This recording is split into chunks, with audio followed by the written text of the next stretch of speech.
कभी कभी इतिहास की एक भूल आने वाली पीढ़ियों की तकदीर बदल देती है।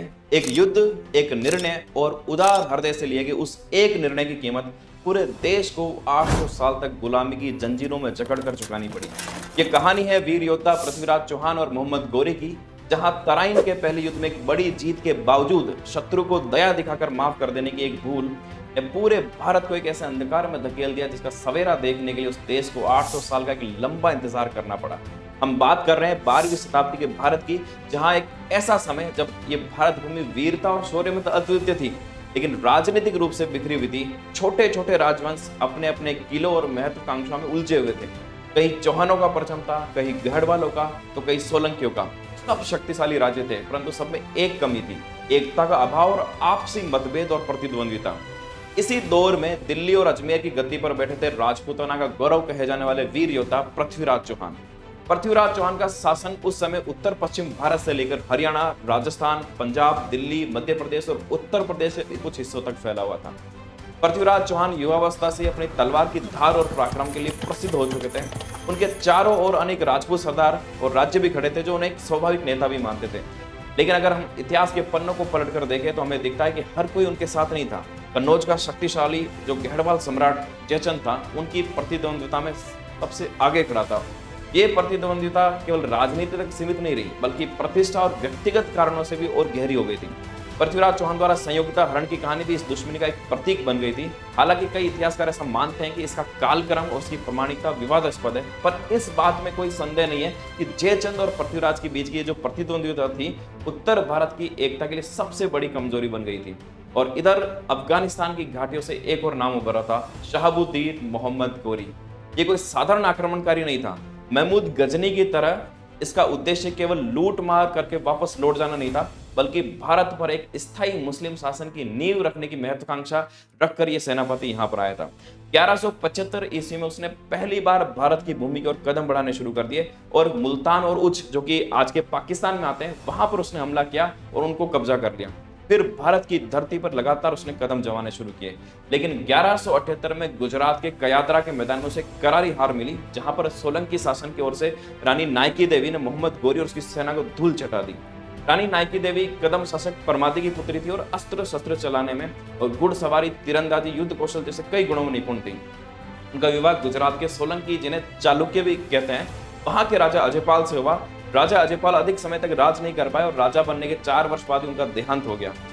नायकी देवी और अजयपाल के एक नाबालिग पुत्र थे, मूल राजनीति, उनको बाद में गद्दी पर बैठाया गया और रानी जो नायकी देवी थी वो राजमाता और संरक्षिका के रूप में उनके राज्य को संभाल रही थी। और इसी मौके को देखकर गौरी ने वहां पर हमला करने की रणनीति बनाई। लेकिन इस हमले में गौरी की करारी हार होती है। गौरी ने वापस फिर कभी भी गुजरात की ओर रुख नहीं किया और इसके बाद गौरी पहले से ज्यादा सतर्क हो गया और उसने अपनी रणनीति धीरे धीरे बदल ली। अब गुजरात के रास्ते से नहीं, अब पंजाब और लाहौर को आधार बनाकर उसने भारत की ओर बढ़ना शुरू किया और वहां से वो लगातार जीतते हुए आगे बढ़ता रहा।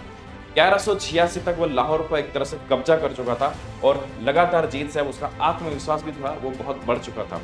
अब उसकी नजरें सीधी गंगा यमुना के मैदानों पर थी, यानी अब उसका लक्ष्य दिल्ली पर कब्जा करना था। और जहां उसका मुकाबला उस समय भारत के सबसे सख्त शासकों में से एक पृथ्वीराज चौहान से होना था। 1191 ईस्वी में मोहम्मद गौरी ने पृथ्वीराज चौहान के साम्राज्य के एक हिस्से तवर हिंद, जो कि आज का पंजाब का भटिंडा क्षेत्र आप मान लीजिए, उस पर हमला करके वहां अधिकार कर लिया। इससे मोहम्मद गौरी और पृथ्वीराज चौहान के बीच का अब सीधा युद्ध अनिवार्य हो गया था। पृथ्वीराज चौहान के लिए एक चुनौती केवल राजनीतिक नहीं, बल्कि अब अपने गौरव और साम्राज्य की रक्षा का प्रश्न भी वहां पर बन गया था। पृथ्वीराज ने राजपूताना के विभिन्न सरदारों, अन्य राजाओं को भी युद्ध में शामिल होने के लिए संदेश भेजे। उनमें से कई उनके साथ आ खड़े हुए। राजस्थान से लेकर उत्तर भारत तक अनेक वीर योद्धा उनके ध्वज तले एकत्र हो गए। लेकिन शक्तिशाली जो कन्नौज राज्य था, उसका गढ़वाल राजा जयचंद इसमें शामिल नहीं हुआ। राजनीतिक प्रतिस्पर्धा और व्यक्तिगत वैमनस्य ने उसे इस निर्णायक संघर्ष से दूर रखा और यही बिखराव जो था वो भविष्य की आशंका का एक संकेत भी बन रहा था। 1191 ईस्वी में तराइन का मैदान, जो कि आज के हरियाणा में करनाल और थानेश्वर के बीच आता है, पृथ्वीराज चौहान और मोहम्मद गौरी के बीच एक निर्णायक संघर्ष का साक्षी बनता है, जिसे भारतीय इतिहास में हम तराइन का प्रथम युद्ध कहते हैं। एक ओर थे पृथ्वीराज चौहान, जिनकी सेना संख्या और आकार में बहुत भारी थी, सैकड़ों हाथी, विशाल अश्वदल और असंख्य पैदल सैनिक। दूसरी ओर था मोहम्मद गौरी, जिसकी सेना अपेक्षाकृत थोड़ी छोटी थी, लेकिन संगठित और बहुत अनुशासित। युद्ध आरंभ हुआ। गौरी की ओर से तीरंदाजों ने भयंकर आक्रमण शुरू किया, पर राजपूतों की बड़ी सेना शुरू से ही गौरी की सेना पर भारी पड़ी। चौहानों के पहले हमले ने उसकी सेना में हड़कंप मचा दिया और बहुत जल्द युद्ध का जो पलड़ा था वो चौहानों की ओर झुकने लगा। गौरी की पंक्तियां बिखरने लगी। युद्ध के दौरान उसका सेनापति घायल हो गया और खुद गौरी भी घोड़े से गिरकर गंभीर रूप से घायल हो गया। ये दृश्य देखकर उसकी सेना में भी पूरी तरह से अव्यवस्था फैल गई और उसकी सेना भाग खड़ी हुई। कई इतिहासकार यह मानते हैं कि गौरी की सेना मोहम्मद गौरी को भी बचाते हुए उसे वहां से भगा ले जाते हैं और भागती हुई सेना का पृथ्वीराज चौहान और उनकी सेना पीछा नहीं करती और उनको ऐसे ही छोड़ देती है। जबकि कई इतिहासकार ऐसा लिखते हैं कि इस युद्ध में राजपूत सैनिक गौरी को बंदी बना लेते हैं और पकड़कर पृथ्वीराज चौहान के सामने लेकर आते हैं। उस समय उनके मंत्रियों और सेना नायकों ने ऐसा सुझाव दिया कि इस आक्रांता को यही समाप्त कर दो ताकि भविष्य का सारा खतरा ही समाप्त हो सके। लेकिन पृथ्वीराज चौहान ने वीरोचित परंपरा का पालन करते हुए ऐसा बोला कि शरणागत पर वार करना हमारे लिए उचित नहीं है, और उन्होंने गौरी को माफी मांगने पर क्षमा करके छोड़ दिया।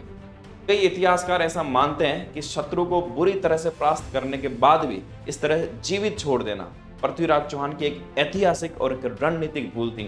क्षमा करने की यह वीरोचित परंपरा उसी शत्रु के लिए उचित हो सकती है जो उसके योग्य हो, पर इस तरह के शत्रु को माफ कर देना कतई भी उचित नहीं था। इस युद्ध के बाद पृथ्वीराज चौहान ने तवर हिंद पर तो वापस अपना कब्जा जमा लिया, और दूसरी तरफ गौरी था जो अंदर ही अंदर इस अपमान और बदले की आग में झुलस रहा था। उसने दिल्ली पर कब्जा करने और पृथ्वीराज चौहान को हराने का वापस एक दृढ़ संकल्प कर लिया।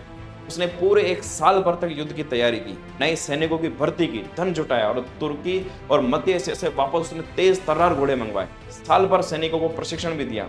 कई इतिहासकार बताते हैं कि गौरी ने अपनी सेना के लिए उस समय सबसे आधुनिक धनुष आते थे कंपोजिट बो नाम से, उसके जैसे हथियार मंगवाए जो कि बहुत छोटे मगर बहुत ताकतवर धनुष थे, जिनके जो तीर थे लोहे के कवच तक भी भेद सकते थे।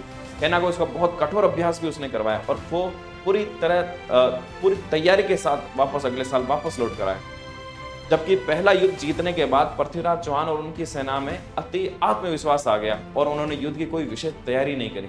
प्रथम युद्ध की जीत के बाद चौहान योद्धाओं में अति आत्मविश्वास बहुत ज्यादा हावी हो गया, उनकी गुप्तचर व्यवस्था ढीली पड़ गई, सैन्य अनुशासन कमजोर हो गया और उन्हें गौरी की पुनः आक्रमण करने की तैयारी की सूचना भी वापस मिलती रही, लेकिन उनको कोई भी गंभीरता से नहीं लिया और इस बढ़ते खतरे से निपटने के लिए उन्होंने कोई विशेष तैयारी नहीं की। साथ ही राजपूत जो सेना के घोड़े और हथियार थे वो भी गौरी के घोड़ों के मुकाबले में अब बहुत कमजोर होने लगे और इसके अलावा इस पर राजपूत पक्ष की एकता और सामंजस्य में भी कमी थी।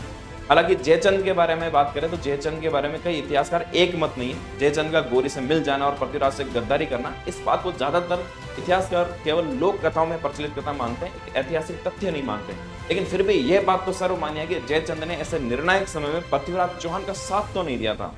खैर, अब 1192 का वो निर्णायक समय भी आ चुका था जब दोनों सेनाएं फिर से आमने सामने होने वाली थी। तराइन का ये दूसरा युद्ध भारत के इतिहास का एक निर्णायक मोड़ साबित होने वाला था। पृथ्वीराज की सेना थी वो संख्या में इस बार भी जो थी गौरी की सेना से कई ज्यादा थी, लेकिन तैयारी, रणनीति और संगठन में वो बहुत पीछे रह गए। गौरी के हथियार भी इस बार पहले से आधुनिक थे, पर उसने इस बार एक और घातक हथियार का इस्तेमाल किया और वो घातक हथियार था छल कपट का हथियार। कई इतिहासकार ऐसा लिखते हैं कि जब दोनों सेनाओं ने युद्ध भूमि में अपना डेरा डाल दिया था, तब युद्ध से एक रात पहले गौरी ने पृथ्वीराज को संधि का एक भ्रम दिया। उसने राजपूत पक्ष को यह विश्वास दिलाया कि वह पृथ्वीराज चौहान से युद्ध नहीं लड़ना चाहता है, वो उनसे संधि करना चाहता है। इससे राजपूत सेना और भी ज्यादा आश्वस्त और शिथिल हो गई। लेकिन उसी दौरान गौरी ने रातों रात अपनी सेना को आगे बढ़ा दिया और सुबह होने से पहले पहले उसने अचानक हमला बोल दिया। राजपूत सेना को पंक्तिबद्ध होने और तैयारी करने का कोई मौका ही नहीं मिला। बिना खाए पिए और बिना पूरी तैयारी के उन्हें मैदान में लड़ना पड़ा और पहले दौर में राजपूत सेना को भारी नुकसान हो गया। दिन चढ़ते चढ़ते राजपूत सेना थकान से टूटने लगी। गौरी ने अपनी अंतिम और सबसे ताकतवर टुकड़ी, लोहे के कवच से ढके 12,000 घुड़सवार से जो सैनिक थे उनको आखिर तक रोके रखा था और शाम होते होते जब राजपूतों की पंक्तियां बिखर गई थी तब उसने ये टुकड़ी निर्णायक धावे के लिए भेज दी। ये धावा इतना तेज और संगठित था कि पूरी राजपूत सेना बिखर गई। अंततः इस निर्णायक युद्ध में पृथ्वीराज चौहान पराजित हुए और बंदी बना लिए गए। कई इतिहासकार मानते हैं कि बंदी बनाने के बाद मोहम्मद गौरी को तराइन के पहले युद्ध में जिस पृथ्वीराज चौहान ने उदार हृदय से माफी दे दी थी और उसको जीवित छोड़ दिया था, उसी गौरी ने पृथ्वीराज चौहान को बेरहमी से हत्या करवा दी। जबकि पृथ्वीराज रासो जैसे ग्रंथ में बताया जाता है कि पृथ्वीराज को गजनी ले जाया गया, जहाँ पर वो शब्द वेदी बाण चलाकर गौरी को मार देते हैं। हालांकि ज्यादातर इतिहासकार इसकी प्रमाणिकता को नहीं मानते हैं। खैर, इसकी प्रमाणिकता जो भी हो, इस युद्ध के निर्णय ने भारत में विदेशी सत्ता को तो स्थायी रूप से स्थापित कर दिया और इस भारत देश को आने वाले 800 सालों तक गुलामी की जंजीरों में बांध दिया। ये घटना भारतीय इतिहास का एक निर्णायक मोड़ साबित हुई। इस घटना के बाद हमारा देश का बहुत बड़ा आर्थिक और सामाजिक पतन हो गया और इस देश की ये देश जो है घोर राजनीतिक अराजकता के दुष्चक्र में पड़ गया। इस तरह तराइन की ये जो दूसरी लड़ाई थी केवल एक युद्ध की हार नहीं थी, ये हमारी रणनीति की, हमारी आपसी फूट की और शत्रु पर आंख बंद करके भरोसा करने की, उसकी क्षमता को कम आंकने की और समय के साथ खुद को नहीं बदल पाने की हार थी। शत्रु को माफ करने का सिद्धांत किसी एक सामान्य व्यक्ति के लिए तो अच्छा मान सकते हैं, पर एक राजा के लिए जिस पर बार बार आक्रमण कर रहे शत्रु के साथ ऐसा व्यवहार करना ये एक तरह से अक्षम्य कूटनीतिक भूल थी। तराइन की दूसरी लड़ाई हमें यह सिखाती है कि केवल वीरता से युद्ध नहीं जीते जाते हैं। रणनीति, एकता और समय के साथ खुद को बदलने की क्षमता, ये असली ताकत होती है।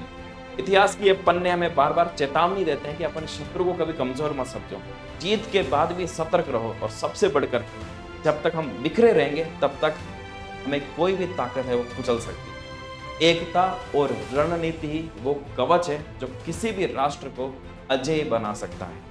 दोस्तों, ये वीडियो आपको कैसा लगा मुझे कमेंट में लिखकर जरूर बताएं, क्योंकि आपके शब्द मुझे इस तरह के और भी बेहतरीन वीडियो लाने के लिए प्रेरित करेंगे। और अपना ये चैनल नया है तो इसे आप सबको भी आगे बढ़ाना है, तो इस वीडियो और चैनल को अपने सभी दोस्तों के साथ भी जरूर शेयर करना।